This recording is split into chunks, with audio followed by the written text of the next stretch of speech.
Buenos días a todos, a todas y a todes.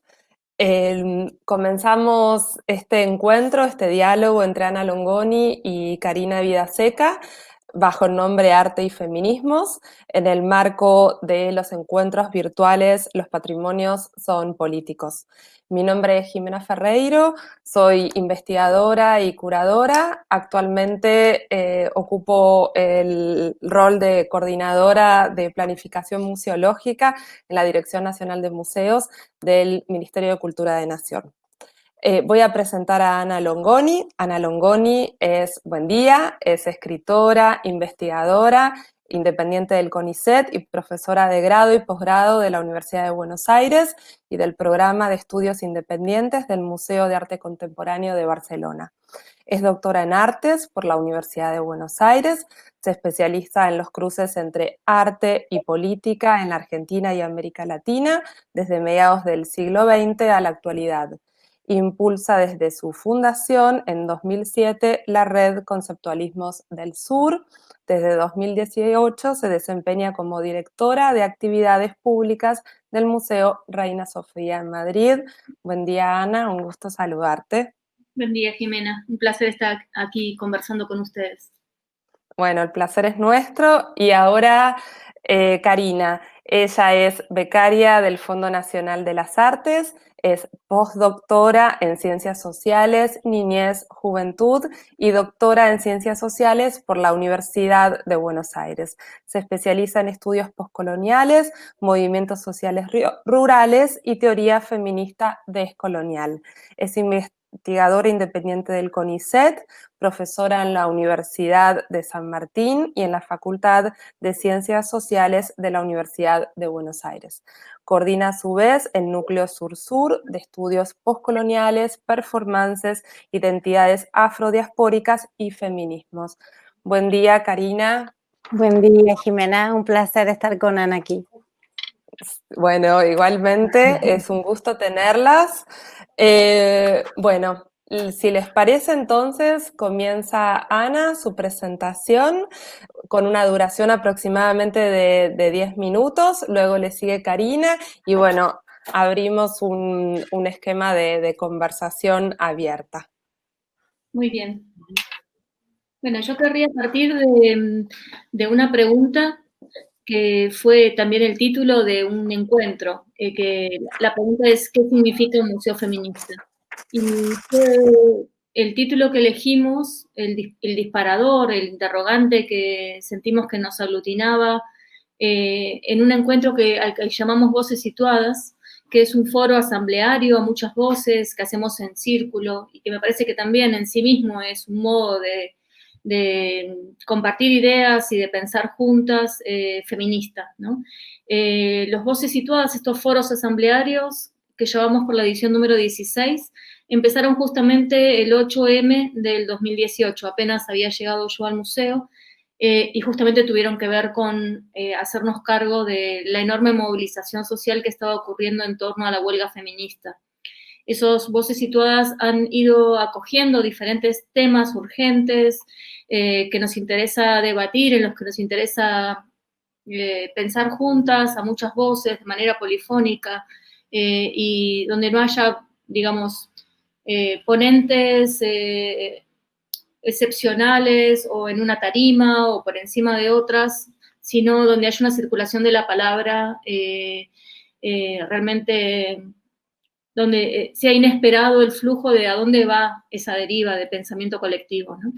Se han discutido muchos temas, por ejemplo, corporalidades trans, el tema de las desobediencias sexuales, el tema de la memoria histórica en torno al desentierro de Franco hace unos meses, el año pasado, y ahora estamos en medio de un ciclo de voces situadas en torno a la pandemia, que ya vamos por la 6ª edición.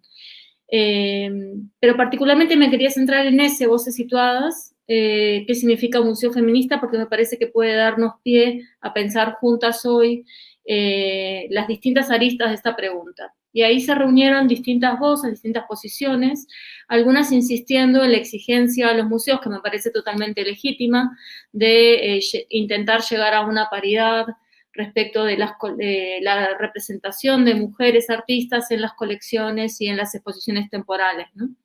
Y no digo que no haya que dar cuenta de esa cuestión, sino que me parece completamente insuficiente respecto de lo que significa repensar la institucionalidad en clave feminista.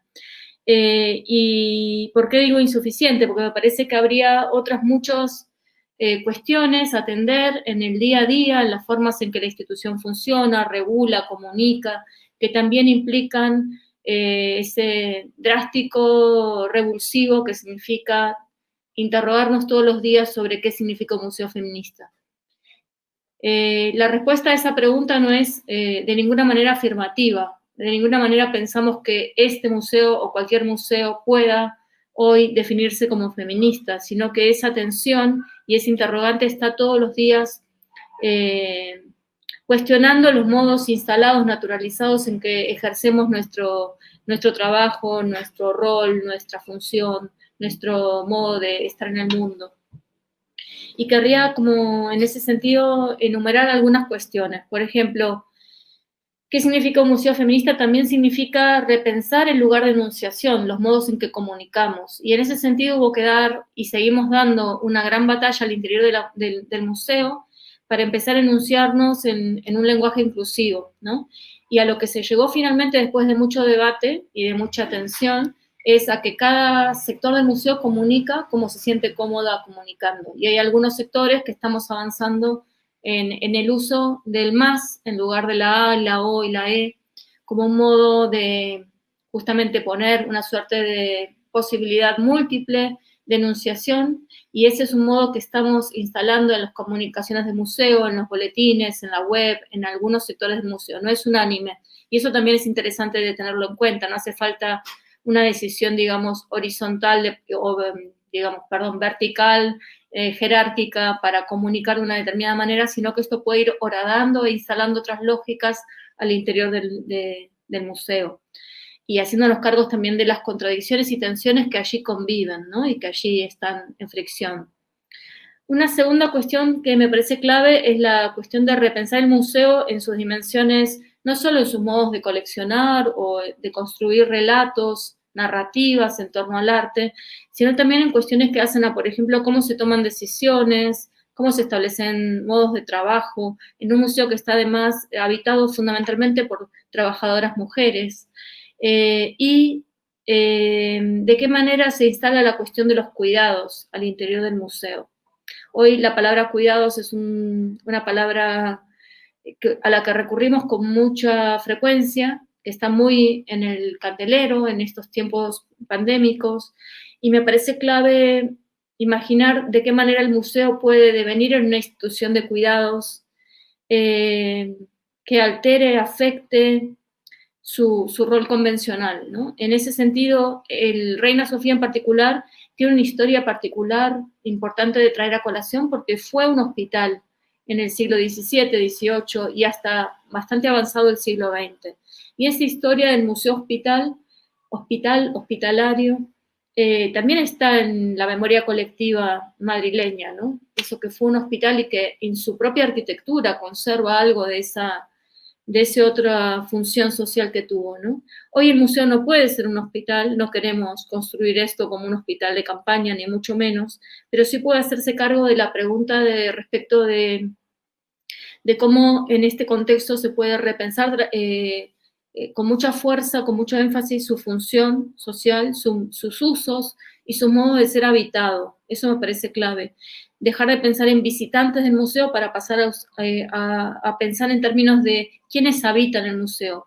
También lo habitamos nosotras, las personas que trabajamos allí, ¿no? También lo habitamos, pero pensar en términos de lazos y de vínculos más estables, que sean porosos al entorno más inmediato, y aquí me parece clave el término situado, que obviamente tomamos de la teoría feminista, de Donna Haraway. La idea de un museo situado es un museo que se hace cargo del espacio concreto y el contexto histórico concreto en el que está situado y de todo lo que significa sus contradicciones. Por ejemplo, el museo está situado en el barrio de Lavapiés, que es un barrio con una larga tradición de autoorganización, de luchas, y que está habitado por muchas comunidades migrantes, ¿no? Sobre todo bangladesíes, senegaleses, latinoamericanos y marroquíes, ¿no? Y estas comunidades que habitan este barrio, que antiguamente fue la Judería y que es un barrio, como digo, de larga raigambre popular y mucha tradición de luchas, en los últimos años ha sido objeto de un proceso muy acelerado, muy vertiginoso de gentrificación turística. Hay que ver qué va a pasar ahora, ¿no? Cuando pareciera que el sujeto turístico justamente ha desaparecido de nuestras posibilidades de movimiento. Pero hasta ahora, hasta marzo de este año, el turismo era obviamente un factor muy presente en las lógicas de especulación inmobiliaria en el barrio, etc. Y obviamente la proximidad del Museo Reina Sofía era un factor que apuntalaba ese devenir del barrio en el barrio más cool del mundo, como lo calificó la revista Times Out, ¿no? Entonces, ¿qué hace el museo? Que quiere ser un lugar que cobije, que sea poroso a esa inmediatez con las comunidades migrantes que la están pasando muy mal en este contexto, y que a la vez es la punta de lanza de un proceso de gentrificación turística. Y me parece importantísimo no ser ingenuos ni negar esa contradicción, sino también habitarla, ¿no? Me parece que otro modo feminista de hacernos cargo de eso, de estar en situación, es habitar esa contradicción con todos los ribetes que significa y que implica, ¿no? En este contexto, en medio de la pandemia, el museo está tratando de abrirse y ser poroso y ser permeable a las demandas más inmediatas del barrio. Y, por ejemplo, en este momento van a ocurrir en el museo una serie de talleres de formación en temas de COVID para comunidades migrantes y para el Sindicato de Empleadas Domésticas Territorio Doméstico, es decir, pensar en formas de dar cabida y de dar cobijo a estas experiencias de formación de gente que a su vez va a ser propagadora en sus barrios, en sus lugares de trabajo, en sus familias, de información en sus lenguas que pueda de alguna manera paliar la ausencia o la escasez de políticas públicas en ese sentido, ¿no? Estamos también empezando a imaginar el modo en que el museo puede articularse con las escuelas en un momento en que justamente las escuelas locales, las escuelas más inmediatas, están teniendo muchísimos problemas de espacio por la subdivisión de grupos, etc. Y el museo podría llegar a dar cabida a algún grupo escolar de manera más permanente y convertirse no solo en un espacio, sino en un lugar de enseñanza muy particular y muy posible, ¿no? Inmediato y a la vez distinto al lugar habitual, que cobije de manera más permanente, quizás una vez por semana, por ejemplo, a un grupo escolar, no la típica visita escolar de una vez por año, sino de una manera más permanente. Y por otro lado, también estamos dando también cobijo a 2 grupos migrantes para enseñanza de español que van a ocurrir en el propio museo. Y esto no quiere decir que el museo les preste un espacio, un aula o un lugar, sino que el propio museo en todas sus dimensiones, con todas sus posibilidades, ¿no? Sus exposiciones, sus colecciones, etcétera, su jardín, pueda ser también el espacio donde estas comunidades aprendan la lengua española como otro modo de empezar a llegar en mejores condiciones a habitar este territorio, ¿no? Eso en cuanto a Museo Situado, ¿no? Querría, para ir cerrando, mencionar otras 2 iniciativas que me parece que son iniciativas feministas. Una tiene que ver con algo que está coordinando Nelly Richard, la teórica chilena, desde hace más de 2 años, que se llama la Cátedra Políticas y Estéticas de la Memoria y que está aconteciendo en este momento mismo la segunda edición de esta cátedra, que tiene un gran evento anual y que a su vez también intenta hacer una iniciativa persistente a través de un grupo de estudio, ¿no? Eso me parece importante, que el museo no sea un espacio simplemente de organización de episodios que quedan completamente aislados o disociados, sino que conforme una comunidad persistente y permanente y regular de pensamiento, de acción y de creación, ¿no? Y el grupo de estudio de Nelly Richard en torno a políticas y estéticas de la memoria me parece bastante ejemplar en ese sentido. Actualmente estamos organizando un ciclo que ha tenido muy buena acogida, sobre todo porque en su condición semi-virtual, semi-presencial, también habilita la posibilidad de poner en diálogo con otros públicos en América Latina, sobre todo.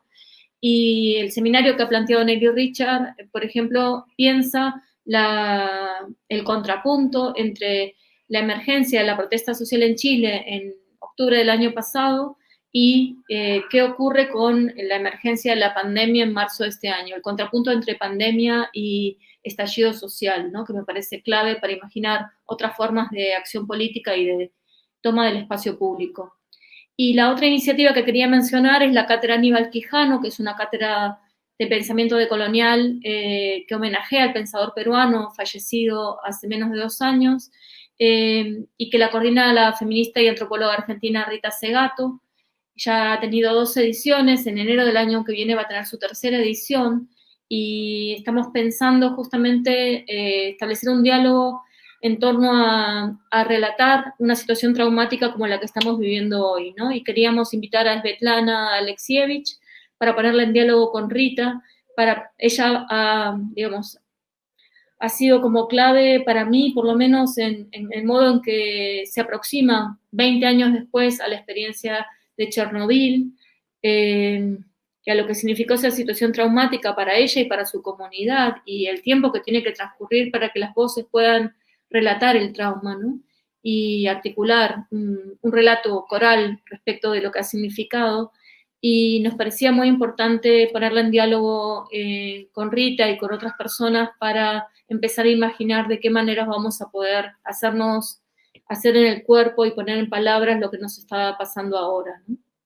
Eso.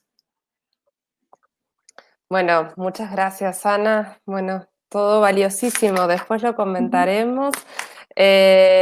Bueno, pasamos la palabra entonces a Karina. Sí, ¿cómo estás? Bien, ¿y vos? ¿Comienzo entonces? ¿Sí? Sí, Perfecto, dale, muy gracias, bien. por favor. Bueno, mi idea era conversar acerca de algunas disquisiciones e ideas que comenzaron a plasmarse hace unos años ya, luego de mi trabajo desde el programa Sur-Sur de Claxo y también desde el programa NUSUR del IDAES UNSAM, a plasmar algunas ideas que tienen que ver con las estéticas feministas y afrocentristas, y que también nos promueve parte de la gran discusión del feminismo acerca de lo que hoy se conoce como interseccionalidad, pero que no se reduce solamente a eso, sino que incluye gran parte de las genealogías de los feminismos de color, que tienen como un asidero muy interesante, ¿sí? Y que se comienza a hacer más visible en los últimos tiempos, a partir también de pensar y repensar y situar, como decía Ana Longoni, la obra de algunas artistas, ¿no? En este caso me interesa sobre todo pensar qué sucede con la obra de artistas feministas y cómo también esa obra adquiere un derecho público, ¿no? A su posibilidad de cita, de permanencia, de sentir que esa obra no es solo una dimensión simbólico-cultural material, sino también que es fundamentalmente una forma de subjetivación que nos atraviesa, ¿no? Hoy vemos que el movimiento feminista y el movimiento de mujeres tiene como realmente una dimensión transnacional muy, pero muy interesante, porque está plasmando una potencia, ¿no? A la cual yo llamo de algún modo una poética erótica de la relación, tratando de plantear este vínculo estrecho entre dos grandes pensadores como son Audre Lorde, la afrofeminista americana, que tiene un linaje muy importante en el Caribe, como con otro gran autor que es Edward Wilson, que es un poeta, ensayista, que también ha fallecido en 2011, y que su obra en sí nos muestra muchas posibilidades que nos dan conceptos tan hermosos como el de poética erótica, de la relación, tratando de pensar, sí, en ambos autores y en las posibilidades que ellos nos brindan, ¿no? De ese modo me interesaba sobre todo entonces plasmar la posibilidad de sentir que cuando hablamos de colonialidad, del poder, también hablamos de ciertos conceptos que hacen sentido, por ejemplo, en sitios como Palestina, ¿no? Cuando hablemos entonces de colonialismo, nos estamos situando ni más ni menos que en un sitio concreto que es Palestina, una Palestina que ha sido sometida, ¿sí? Desde muchos años atrás. Se han cumplido más de 70 años de Nakba, de ese primer fenómeno que se conoce en la historia y del cual ha sucedido una serie, ¿no? de reclamos, ¿no? internacionales que han sido silenciados en su gran medida, ¿no? Entonces, cuando hablamos fundamentalmente de colonialismo, me estoy refiriendo a situación de Palestina, pero también de algunas poblaciones indígenas originarias que también están siendo sometidas a prácticas colonialistas, ¿no? Para mí la colonialidad en ese sentido es la que permanece, ¿no? Y eso es lo que me permite también pensar y plantear la pregunta acerca si es posible descolonizar los museos, ¿no? Quisiera también contribuir a este diálogo con Ana para pensar y plantear esa pregunta que me parece que es notable, que ha habido todo un movimiento que comienza a plantearlo y que creo que es urgente y necesario pensar en algunas obras, prácticamente en las obras de muchas mujeres que han contribuido enormemente, ¿sí? a lo que hoy es nuestro movimiento de mujeres y movimiento feminista, pero cuya obra también fue apropiada por parte del establishment o de la élite, ¿no? Me refiero a Ana Mendieta, ¿no? Es decir, esa gran videoartista cubana cuyo trabajo yo estoy finalizando con la beca del Fondo Nacional de las Artes, pero que ya lleva 8 años de mi empeño en tratar de construir una narrativa sobre esa gran artista que ha dejado un legado impresionante. No obstante, no se la conoce, ¿no? O se refiere a ella o se es apropiada, sí, mucho más por el establishment que por las mujeres de sectores populares, ¿no? En un trabajo que vengo haciendo hace muchos años con las compañeras cubanas, enormemente ligadas a un grupo de trabajo en el que me incluyo en Claxo, que se llama Afrodescendencias y Propuestas Contrahegemónicas, ¿no? Venimos trabajando en la recuperación de esa obra en Cuba, una obra que está a total deterioro y desamparo, ¿no?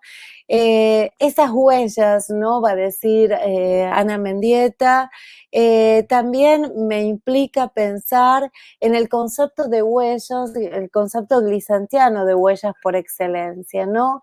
Y es ahí donde me interesa también mucho la noción del propio Glissant cuando él va a hablar de ecosmundo, ¿no? Es decir, hacer alusión a un ecosmundo significaría también apelar a esa dimensión ético-política de lo que en África se conoce como Ubuntu, ¿no?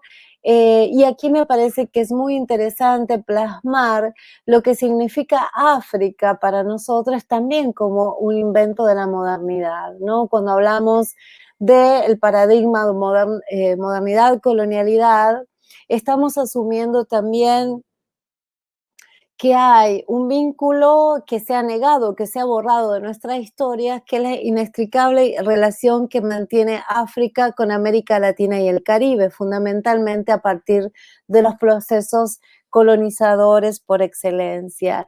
Y gran parte de lo que hace también a pensar en el diseño internacional de los pueblos afrodescendientes, luego de lo que ha sido el gran evento en Durban, significa también pensar en una política reparatoria, ¿no? Entonces, cuando me refiero a una política reparatoria, me refiero también a poder pensar y plasmar cómo sería el mejor modo de poder reparar la injusticia, la inhumanidad, ¿no? Lo que ha sido y ha significado los procesos de colonización en el África, sobre todo ligados a los imperios, ¿no? A aquel hecho histórico concreto que ha sido el reparto de África en Berlín y que ha sucedido en un escritorio, ¿no? Si nosotros es más, vemos como las fronteras, ¿no? de ese gran continente que muchas veces, como dicen mis amigas mozambiqueñas, se confunde con un país,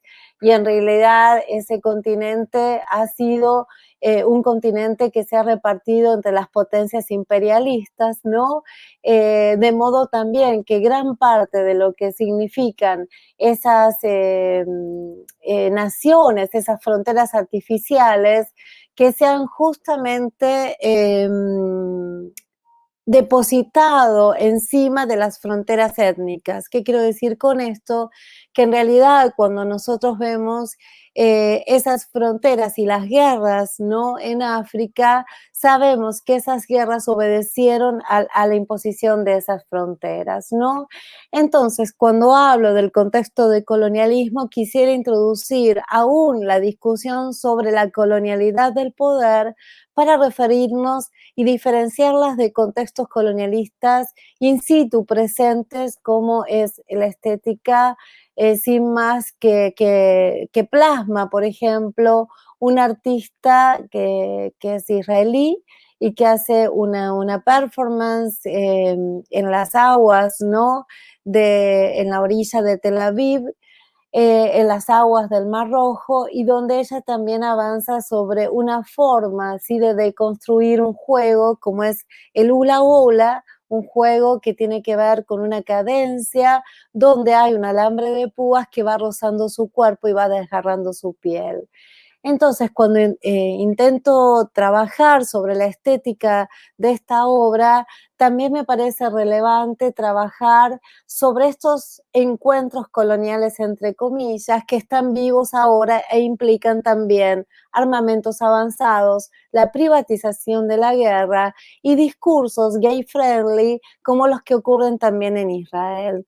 No olvidemos justamente sí al concepto de homonacionalismo que está siendo trabajado y retrabajado a partir de una retórica de la guerra que instala fuertemente Israel para decir y orientalizar de algún modo a Palestina en términos de lo que significa sí, el closet israelí para las comunidades LGTBQI+, ¿no? Entonces me parece muy interesante cómo la historia, por ejemplo, de Palestina es una historia agujereada, es una historia que ha sido no contada, omitida, ¿no? Entonces, ¿cómo sería pensar, ¿no? En un museo descolonial que permita contribuir a una reflexión sobre experiencias coloniales in situ, ¿no? También no quiero olvidarme de otra gran autora y teórica feminista como es Trinity Miñán, ¿no? Quien ella ha trabajado fuertemente también proviniendo de Vietnam en lo que representa esa exotización, disculpas, esa exotización de Vietnam en términos del turismo, ¿no? De lo que el turismo trata de lavar, ¿no? De alivianar esa historia tan densa de la guerra consumada en Vietnam en la década de los años 60, ¿no? Entonces aquí lo que aparece justamente son las memorias, ¿no? Es decir, cómo se puede trabajar con esas experiencias vividas, con los contextos y las historias corporizadas, ¿no? Que aluden justamente a lo que yo llamo una apartheidización del mundo. Esta apartheidización del mundo se va a exacerbar justamente en las metrópolis, donde el colonizador y también los fantasmas coloniales que acechan van a desplegar sus feroces y insaciables voracidades, ¿no? Es decir, cuerpos disidentes, cuerpos refugiados en tránsitos racializados, ¿no? Por las políticas que operan en las fronteras, ¿no? Justamente incluyen zonas tenebrosas donde las violencias coloniales se perpetúan, sí se actualizan y donde se muestra fuertemente ese desgarramiento de una ya no herida colonial, sino también de pensar en qué posibilidades hay de trabajar en un concepto que para mí yo estoy comenzando como a pensarlo, que es el concepto de cicatriz colonial, ¿no? Es decir, como también esas artistas, ¿no? Que están trabajando de un lado y otro entre Israel y Palestina, están expresando ese desgarramiento de la piel por el roce de las alambres de púa, haciendo de eso también una metáfora de una tecnología de poder que ha sido la creación, el invento del alambre de púa. No olvidemos que justamente ese invento acaece a mediados del siglo XIX en los Estados Unidos y que significa el alambrado y el acercamiento de la propiedad privada y que significa también una tecnología que se va a utilizar en los campos de concentración y que hoy también se utilizan en las divisiones de las urbes entre los barrios, ¿no? Donde habitan los sectores privilegiados o las clases altas, ¿sí? Y que están alambrados y el alambre de púa vuelve a formar parte entonces de un paisaje contemporáneo, ¿no? Entonces aquí lo que me parece es que esa visión tan desgarradora, ¿no? Que habita en el corazón de Palestina, sí, hay una cita de un texto muy hermoso que nosotros tradujimos en Claxo, que es el libro editado por Laila Bulugut, que dice: la visión más desgarradora fueron los gatos y perros ladrando y haciendo jaleo, tratando de seguir a sus dueños, y yo escuché a un hombre gritarle a su perro: vuelve, tú al menos puedes quedarte, ¿no? Es decir, ¿dónde está contada esa historia palestina en los museos? ¿De qué modo se podría contar en un museo descolonial? Si es que existen esas posibilidades, ¿no? De descolonizar los museos, ¿no? Entonces aquí creo que se vuelve algo muy interesante contemplar qué lugar tienen las voces descoloniales dentro de los museos, qué lugares tienen, ¿no? Las diásporas afrodescendientes, qué lugares tienen los cuerpos no blancos, ¿sí? Las obras feministas, las obras de mujeres, ¿no? Creo que estos territorios habitados por esos cuerpos no normalizados, ¿no? Cuerpos que pasan a ser también lo que nuestra gran colega feminista llama los monstruos, ¿no? Tienen mucho que hablar y todavía que pensar si es necesario que sean habitados dentro, en el centro, desde los márgenes, ¿no? Creo que también pensar en los museos habilita también volver a la discusión de Spivak acerca del centro y de los márgenes, ¿no? Y de cómo también es posible habitar los museos, ¿no? Aún esos museos que han sido justamente tecnologías construidas e inventadas por una modernidad colonial. Aquí aparece justamente una idea también muy interesante que tiene que ver con cómo si se puede realmente habitar ese espacio. Ana hablaba de un espacio perforado, ¿no? Me parece muy interesante esa metáfora sin dudas. ¿Y cómo es posible entonces que se puedan proyectar, ¿no? Espacios que también puedan liberar esas energías que están contenidas dentro, ¿sí? De lo que es el espacio público? Es decir, aquí me parece que es muy interesante también pensar si el espacio del museo puede habilitar sí, un debate democrático, ¿no? Acerca sí, de cómo los espacios intersticiales, ¿no? Nos permitirían recrear instancias articulatorias en las políticas de identidades no heteronormadas, no blancas, ¿no? Y también qué derecho tienen los pueblos que han sido exiliados de su historia, de contar su historia, de narrar su historia, ¿no? Para el pueblo palestino es un hecho el derecho a retornar, ¿no? Es decir, es un hecho que siempre se impide, ¿no? Entonces yo me pregunto qué parte también de la responsabilidad europea le cabe, ¿sí?, a la posibilidad de que estos museos puedan contar de otro modo la historia oficial, ¿no? Entonces, creo que aquí aparecen muchas discusiones ligadas sobre todo a la modernidad capitalista, al racismo y a las sociedades que siguen actuando de un modo en el cual aún no logramos ni una igualdad de género, ni logramos tampoco el respeto por el otro, ¿no? Entonces estamos en un momento, creo que muy complejo, de un avance muy fuerte, ¿no?, de la derecha, y sabemos que en ese avance también la política y la dimensión simbólica y cultural es fundamental, ¿no?, para plasmar estas voces y también para plasmar estos debates, ¿no? Creo que aquí las discusiones también que provienen de autores como Fanon, Gleason o Aimé Césaire nos permiten pensar en hasta qué punto esas zonas de humanidad o no humanidad, esas zonas de no ser, pueden ser las que puedan gestar nuevas prácticas de resistencias, ¿no? Y dónde, en qué espacios se pueden ser consumadas, se pueden ser representadas, pueden tomar como asideros, ¿no?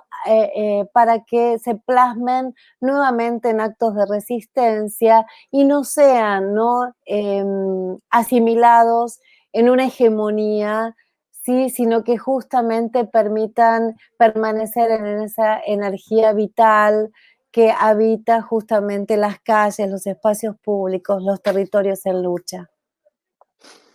Bueno, gracias, Karina. Pongo ahí solo un punto y seguido,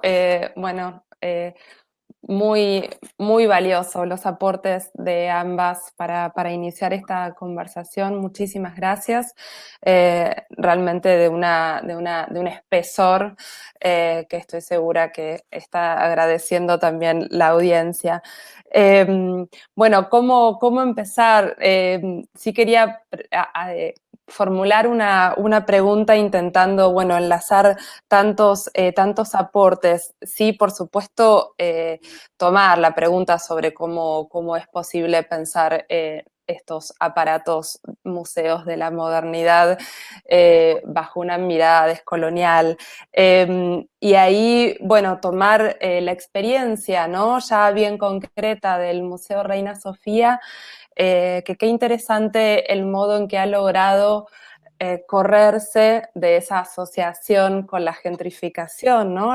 Realmente las iniciativas de la gentrificación en las ciudades y en las grandes metrópolis han estado, los museos han sido socios en esa avanzada, en ese modo de entender el espacio público y la transformación urbana.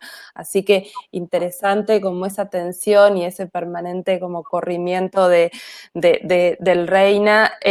También la manera en la cual logró correrse de esa mirada tan técnica sobre la gestión de museos, ¿no? Y cómo ese modelo iberoamericano de museos pareciera no haber permeado tanto como una mirada más hegemónica, digo, desde la dirección y desde los programas públicos y cada una de las áreas del Museo Reina Sofía.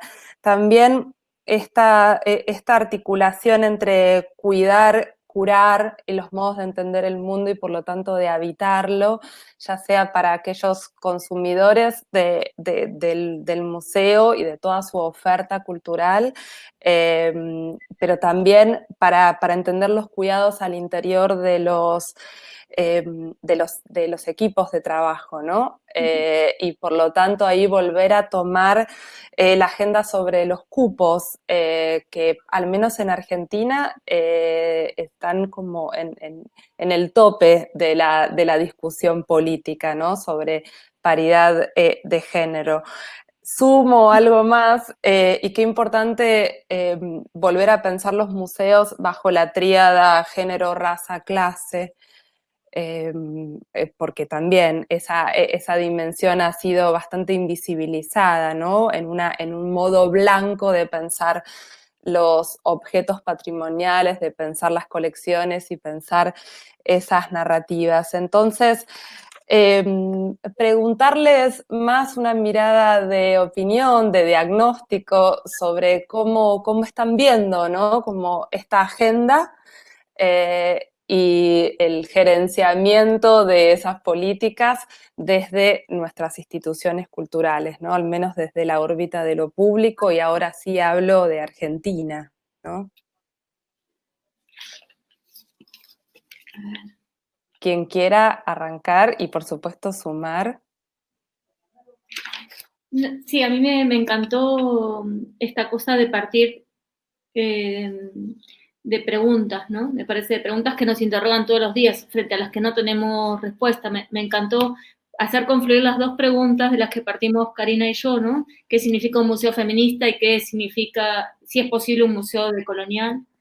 Y quizás hacerlas confluir en una única pregunta, de esas que, digamos, con las que nos despertamos cada día y nos acostamos cada noche, ¿no? En el sentido de que nunca hay respuesta, sino una práctica que está todo el tiempo instalando en diferentes capas de sentido y del hacer, es interrogante, ¿no? Y también me gustó mucho pensar en esta cuestión de un museo situado. Es un museo que está no solo trabajando con historias y con memorias y organizando relatos respecto de lo pasado, sino sobre todo intentando hacerse cargo de cómo incide en el presente, que significa también cómo puede ser un espacio que articule posibilidades de imaginar otros modos de vida, otros modos de futuro, brechas, ¿no? Intersticios, como decía Karina, respecto de otras posibilidades de futuro, y eso me parece clave para reformular los modos del museo. A la vez, el museo siempre tiene este fuerte legado de la modernidad colonial, y yo diría también de la modernidad patriarcal, es decir, está constituido a partir de esas fuertes herencias, de esos fuertes legados, y no es así nomás, digamos, que nos podemos deshacer de eso, no podemos refundar un museo feminista y decolonial y de patriarcal, y etcétera, así nomás. Están esos legados como, de alguna manera, matrizando los modos en que se construye su regulación, su legalidad, su narrativa, y eso me parece que nos incita a colocarnos todo el tiempo en esas fisuras, en esos intersticios, en esas posibilidades de agujerear el museo. Algo muy hermoso que pasó con Museo Situado, con esta red de colaboración que establecimos con distintos colectivos del barrio de Lavapiés, colectivos activistas, y le pusimos Museo Situado, obviamente en alusión al concepto feminista. Fue muy hermoso lo que pasó, que es que el barrio situado le sonaba un poco asitiado, no le sonaba del todo bien, no era del todo comprensible. Entonces el barrio mismo, el activismo del barrio empezó a llamar a esta red de colaboración agujerear el museo. Y así se llama la lista de WhatsApp, y así se llama coloquialmente esta red de colaboración, agujerear el museo. Y a mí me parece el nombre más hermoso y pertinente. Hermoso. La posibilidad de, además, no sé si recuerdan el Reina Sofía, han tenido ocasión de verlo, pero es este museo que parece una enorme fortaleza metalizada, impenetrable, que no se sabe muy bien, mirada desde el lado del barrio de Lavapiés, no se sabe muy bien qué es, no comunica por dónde se entra, ni cómo se entra, ni qué ocurre ahí adentro, ¿no? Y la idea de empezar a imaginar modos de cavar túneles, agujerear puertas, ventanas y puentes, me parece formidable como metáfora de esos otros modos de habitar, ¿no? Entonces me gustó mucho la insistencia de Karina por ejemplo, en la situación palestina, ¿no? Que es algo que no es simplemente la memoria de un conflicto de 70 años, sino que es un un presente que habitualmente es invisibilizado en las agendas políticas internacionales y que hoy, en medio de estas condiciones de pandemia, está siendo objeto además de un cruento ataque, ¿no? De un bombardeo continuo, de una hostilidad que no cesa y que significa una masacre continua, ¿no? Un éxodo y un exterminio de la población y de su posibilidad de habitar su territorio. Entonces, ¿de qué manera nos podemos hacer cargo de ese presente de conflictos, como modo también de, en medio de este contexto tan fuerte de nueva reacción, de fortalecimiento de las derechas y los nuevos fascismos, también que el museo pueda constituirse en el ámbito donde articulen pensamientos y modos de estar juntas que habiliten la posibilidad de imaginar otros futuros posibles, ¿no? Insisto con eso. Sí, me parece sumamente interesante pensar todo lo que Ana ha concebido dentro del museo. Yo recuerdo cuando comenzó Ana y que tuvimos una charla al comienzo, hace como 3 años, 2 años, no me acuerdo bien cuándo fue, y todo lo que se vino plasmando, ¿no? Creo que es realmente un desafío impresionante, ¿no? A veces cuando uno habla de descolonizar, también confunde quizás la idea de desoccidentalizar, es decir, me parece que aquí también una discusión hermosa que hay es si estamos hablando de una desoccidentalización del museo, si estamos hablando de la posibilidad de que en el museo entren aquellas voces que están por fuera, y por qué habría que hacerlo, ¿no? También, es decir, ¿cuál sería el modo de ingreso de esas voces, ¿no? De la inclusión en la exclusión, porque en realidad quizás sea un gesto simbólico, pero no determine la materialidad de lo que sucede, como dice Ana, o sea, lo que está sucediendo hoy en día en las fronteras, con los inmigrantes, con los refugiados que están durmiendo en las calles, que están muriendo por la pandemia, que están siendo asolados por esta pandemia, ¿no? Entonces también la pregunta que nos hacemos es dónde se puede de algún modo dar cuenta de este suceso y de qué modo se narra y se trabaja la experiencia para ir hacia una retórica que no sea la retórica de lo políticamente correcto, porque un museo tenga la obra de tal o cual feminista o tal o cual poeta o afrofeminista o artista africano, ya de por sí va a ser desoccidentalizado o descolonizado, ¿no? Ahí me parece que claramente lo que alberga eso es un gran trabajo que se hace con la comunidad. Creo que pensar también en cómo el feminismo comunitario, por ejemplo, ¿no? Que tanto ha trabajado sobre la idea de pensar que la tradición feminista ha sido una tradición también que siempre miró, al menos la latinoamericana y mucho más aún la argentina, siempre ha mirado la tradición feminista europea, ¿sí? Y como dice Quijano, siempre se ha visto en un espejo que le devuelve una imagen distorsionada, ¿no? Y siempre se ocultó, ¿no? La realidad de otros pueblos o la propia imagen o representación que nosotros hacemos de África, ¿no? Creo que ahí también me parece que es algo muy impactante pensar la plausibilidad de este debate, ¿no? Es decir, ¿para quién? ¿A quién le puede interesar? ¿Las comunidades están de acuerdo en ello? ¿Por qué deberían estarlo? ¿Cuál sería el espacio que desean esas comunidades habitar, ¿no? Hay una experiencia muy hermosa en la Casa de África en Cuba. Yo voy todos los años y hago mucho trabajo con ellos, y creo que ellos han logrado habitar esa casa, convertirla en un museo, pero acercarla de un modo muy interesante, porque allí se van plasmando también la educación, es decir, la educación pasa, ¿no? De los niños, de las niñas, pasa por el museo, pasa por la Casa de África. Entonces ahí también me parece que es muy importante pensar ¿qué sucede cuando una escuela lleva, ¿sí?, a las aulas al museo, ¿no? ¿Qué sucede ahí con los niños y las niñas? ¿No? ¿Qué historia se les cuenta? ¿Cómo es posible trabajar desde la niñez con eso, no? Creo que aquí también se vuelve muy importante ver cómo ese trabajo pedagógico del museo, ¿no? Se asume desde un lugar descolonial, antirracista, ¿no? Antipatriarcal, feminista, pero al propio proceso pedagógico que está dentro del museo, desde el hecho de que desde cuando uno ingresa, de la conformación espacial, del discurso, del catálogo, de la obra expuesta, ¿no? De cómo esa obra se exhibe, del patrimonio de ese museo, ¿no? De la forma en que está habitado y que logra albergar otras voces, otros discursos, otros debates, ¿no?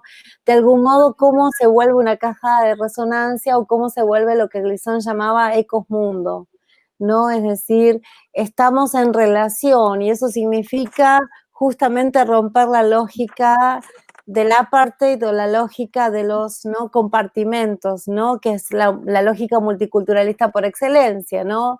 Donde lo que se conforma es en realidad una espacialidad donde no conviven, donde no se convive ni se cohabita, sino donde se muestra un muestrario del mundo, ¿no? En realidad. Entonces creo que esa forma también de ejercer pedagogía desde el museo es algo que podría muy bien también plantearse como pregunta y como trabajo en esos términos, ¿no?, que mencionaba también Ana.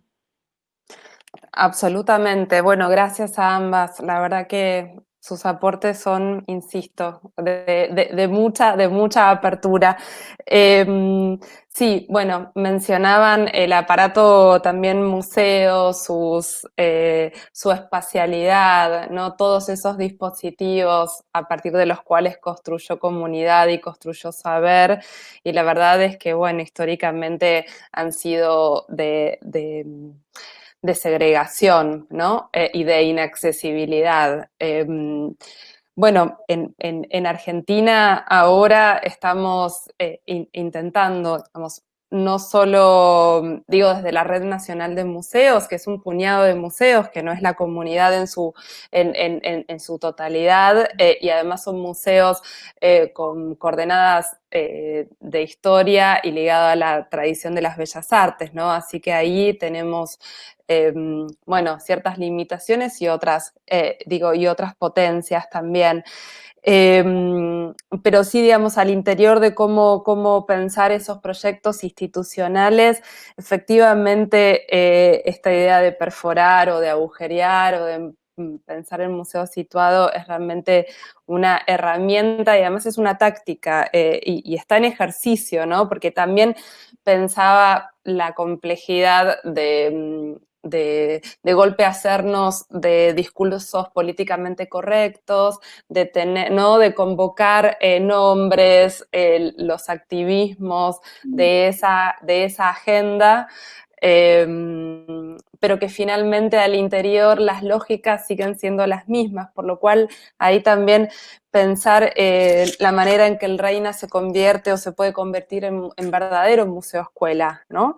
Y entonces desactivar esa relación de la pedagogía entre el museo y el sistema de escuelas y esa entrada y salida a partir de una visita, ¿no? En algunos casos tan errática. También me quedé con la idea de esta enunciación múltiple, ¿no? Que qué interesante es llevar también esa diversidad al interior de los equipos de trabajo, de las áreas departamentales, ¿no? Y que sea incluso también un poco más deforme, ¿no? En su enunciación y no tan monolítico. Algo así, por ejemplo, en el Ministerio de Cultura estamos intentando también desarrollar.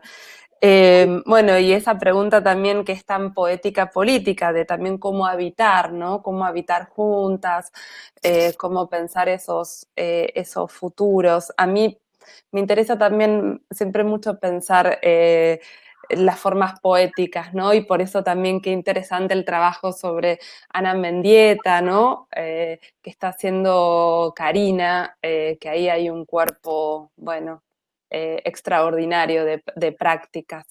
En fin, tenemos que ir cerrando. Les paso la palabra también para hacer el comentario final, ¿sí? Sí, yo agradezco mucho la posibilidad de este intercambio y ojalá podamos seguirlo por otras vías, estoy segura de que sí, porque ha quedado mucho, ¿no? Mucho ida y vuelta, mucha oleada, que está bueno pensar juntas. Y querría sumar una palabra más, ¿no? Escuchándola a Karina hablar de, sí, de estas artistas, Ana Mendieta, pero también es artista palestino-israelí, ¿no? Y esta cuestión pensaba que una cosa clave tiene que ver con la posibilidad de una palabra en la que insisto mucho, que es la del descentramiento, ¿no? No solo para corrernos del esquema centro-periferia, sino para pensar en que no se trata de ampliar el canon, que es algo que también dijo Jimena, se trata de ampliar el relato a incluir a los habitualmente excluidos y sumar, no sé, a una artista mujer, un artista trans, un artista homosexual y un artista palestino para cumplir con la cuota. Para mí no se trata de eso, sino más bien de hacer irrumpir y en tensión esos otros relatos, esos otros modos de vida, esas fuerzas disruptivas para poner en cuestión esos relatos hegemónicos, ¿no? Entonces, ¿de qué manera? Y aquí insisto mucho en esta idea que también la dije al principio, ¿no? Me parece que no se trata de pensar el museo como una uniformidad o como una verticalidad, ¿no? Que se asume feminista o se asume decolonial o se asume descentrado. No se trata de eso, sino más bien de ir horadando, instalando lógicas en tensión con otras que siguen existiendo al interior del museo, ¿no? Y al interior del ministerio y al interior del Estado, ¿no? Así, todo el tiempo. Y se trata más bien de situarnos en ese combate cotidiano para ir instalando esos relatos descentrados, ¿no? Esos otros modos de hacer. Eso nada más. Absolutamente, gracias Ana. Karina. Sí, yo estaba pensando también en la posibilidad que nos brinda este espacio mismo, ¿no? Para hablar con Ana, cosas que también ya fuimos hablando desde hace un tiempito atrás y que creo que hace mucho sentido cuando también uno piensa cómo, o sea, en una teoría de la corporalidad me refiero a cómo ingresan los cuerpos a los espacios, ¿no? Es decir, a mí me gusta mucho observar eso, es decir, hay fronteras simbólicas que hacen que muchos de los cuerpos no puedan ingresar a ciertos sitios, ¿no? Yo siempre cuento esta experiencia que me ha sucedido con una estudiante en la Universidad de San Martín, una estudiante de sectores populares. En ese momento se había abierto un ciclo de poesía y un compañero que yo estaba dando clases de mi materia, un estudiante de mi materia, yo le cuento que por qué no venía en el ciclo de poesía de los días sábados y él me dijo que iba a ir. Cuando yo vuelvo a tener clases con él me cuenta que él había ido, pero que su compañera no había logrado entrar. Entonces yo le pregunté por qué y él me contestó porque cuando mi compañera vio la universidad, la estética, los pisos brillosos, dijo, yo no puedo pisar este piso porque lo voy a ensuciar. No, y la verdad que me quedó resonando siempre la historia de mi estudiante con su amiga. En tanto y en cuanto uno piensa que está construyendo un espacio que pueda ser habitado y en realidad muchas veces hay fronteras que son invisibles para nosotras mismas, ¿no? Porque nosotras somos seres privilegiados en esta historia, ¿no? Entonces, también creo que hay cuestiones que se nos escapan, porque prácticamente muchas personas han sido proyectadas por esa lógica colonial, patriarcal, ¿no? Homofóbica, ¿sí? Y en esa lógica el cuerpo carga ese estigma. Entonces, si nosotros comprendemos que los propios cuerpos son esos archivos de la memoria, también podemos pensar otras formas de crear nuevos museos, ¿no? De crear otros espacios, ¿no? Donde puedan ser habitados por esos cuerpos y que salga desde ellos mismos, ¿no? También la posibilidad de plantear qué tipo de museos o qué tipo de no museos o qué tipo de espacios o de casas quisieran habitar. Creo que la casa también, el sentido de la casa se vuelve como un sentido muy hermoso, ¿no? Hoy en día estamos habitando nuestras casas de un modo totalmente múltiple, ¿no? Asistiendo, cuidando, protegiendo, pero también hay casas que son territorios de violencia. Entonces también creo que el trabajo con las violencias es un trabajo que sí o sí permea, ¿sí?, el discurso de cómo ser habitado ese espacio, ¿no? Las lógicas de la violencia son lógicas que son realmente voraces. Creo que estamos en una era de la ferocidad, donde Lacan hablaba de la ferocité, ¿no? Y estoy convencida que la ferocidad de estos tiempos ha venido para quedarse, ¿no? Entonces, trabajar con las formas de esas violencias, ¿no? Creo que es un paso inicial para toda construcción que pensemos que sea una construcción descolonial o anticolonial, antipatriarcal o despatriarcal, antioccidental o desoccidental, ¿no? Entonces creo que también el trabajo desde ese lugar, no teórico, sino desde el lugar de los propios cuerpos, puede habilitar quizás otras poéticas emancipadoras o otras poéticas que permitan construir nuevas narrativas, nuevas espacialidades, nuevas temporalidades, ¿no? Sí, absolutamente de acuerdo, ¿no? Y ahí, bueno, hacer una mención y un agradecimiento a Juan Muñoz, que es ¿no? que es el director del Museo Terry, de Tilcara, y de Ana Laura Elvir, que bueno, fueron quienes, organizadores quienes nos convocaron. Y traigo a colación el Museo Terry porque el museo es una casa museo. Y no tiene esa distancia del gran aparato mausoleo, ¿no? No tiene las escalinatas, no tiene las triples alturas ni las columnas, sino que es una casa con un sistema constructivo local que fue habitada por su dueño, artista, que luego lo cedió al Estado Nacional. Y entonces estamos seguras que esa porción de los museos que responden a esa tipología tienen hacia el futuro una posibilidad de poder pensar esas relaciones con las corporeidades desde un lugar de proximidad, ¿no? Como sin esas distancias, y estamos seguras que pueden construir modos de ser, modos de habitar y de organizar comunidades. Y entonces ahí hay me parece un atisbo de un museo como con otra, ¿no? Como con otras funciones, con otra potencia y con una factibilidad, ¿no? De poder enunciarse de otro modo. Así que, bueno, tengo que cerrar. Sí, invitar a que continúen en los encuentros virtuales. Los museos son patrimonios. Y bueno, ya ha sido un placer enorme escucharlas. Son valiosísimas. Así que gracias, Karina. Gracias, Ana. Y bueno, las seguiremos, ¿sí? Claro que sí, me encantó. Gracias a ustedes, Jimena y Ana, Gracias. por este hermoso espacio, y a Juan. Gracias. Sí, espero visitar pronto el Museo Terry. Sí, Ay, sí, excelente. es una maravilla, es una maravilla, es una maravilla, Sin sí. duda, sin duda. Así que, sí, bueno, buen día a todos. Chau, chau. Buen día.